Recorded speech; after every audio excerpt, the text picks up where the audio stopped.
Hello everyone, I'm José Luis Holgado. Today I'm going to present our paper, S2-cGAN, a self-supervised adversarial representation learning for binary chain detection in multispectral images. This is a joint effort with my colleague from the Remote Sensing Image Analysis Group at the Universität Berlin. During this presentation, I first briefly introduce the scope of this work and the problem that we address. Then I will describe our proposed methods. And finally, I will present our obtained results and the conclusions. Deep neural networks have recently demonstrated promising performance in binary chain detection problems in remote sensing. However, most of these methods are supervised and require a large amount of labeled training samples. Since collecting such annotated data is time-consuming, costly, and needs expertise, it is common to use pre-trained network and publicly available computer vision datasets. Nevertheless, because of the difference in image characteristics in computer vision and remote sensing, this approach limits the performance of the models. We would like to tackle this problem by achieving a binary chain detection with high performance without using any human expert annotation and providing a self-supervision for training an end-to-end chain detection model.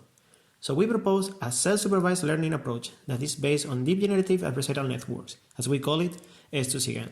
S2-cGAN defines its self-supervision based on adversarial representation learning, which means that we are not employing any real annotated sample on the process. Our proposed method consists of two main steps. First, generating a self-supervised training set, and then learning the adversarial representation for the chain detection. For training our network, we need a set of pairs of multitemporal images, in which no change observed between times t1 and t2. We obtain these pairs using only one of the images, for instance t1, and reconstructed version of it, applying a Gaussian noise. These sets represent the unchanged pair corresponding to the same geographical area. We select a subset of these pairs for training our S2-cGAN. The next step is using the constructed pairs for learning the representation of unchanged samples to estimate the likelihood of change. This is done through an adversarial game between two networks, the generator and the discriminator, as you can see in the graphical representation. The generator will learn how to generate only unchanged pairs of samples.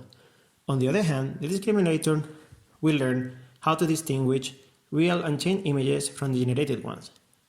During the training, the discriminator learns a decision boundary, represented here by the Gaussian curve and the discriminator D, where the data distribution is much denser in the area corresponding to the real and unchanged samples. During the binary chain detection phase, as you can see here, we use the learned representation from both S2-cGAN networks, generator and discriminator, for detecting changes in real bitemporal images. Given two samples, x1 at t1 and x2 at t2, we utilize the generator reconstruction error as the first component. Additionally, we use the discriminator to determine the likelihood of change. Here we call it SDIF. Finally, we merge both outputs together to obtain the chain detection map.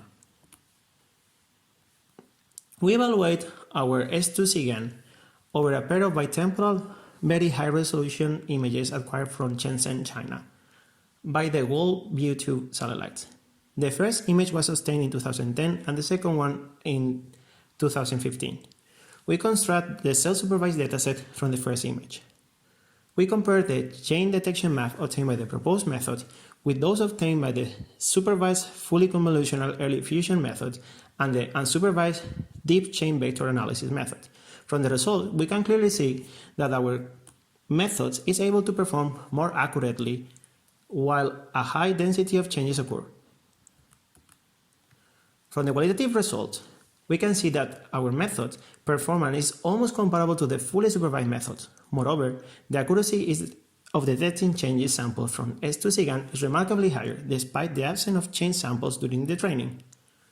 In this work, we propose a novel self-supervised conditional generative adversarial network, S2-cGAN, for binary chain detection in remote sensing.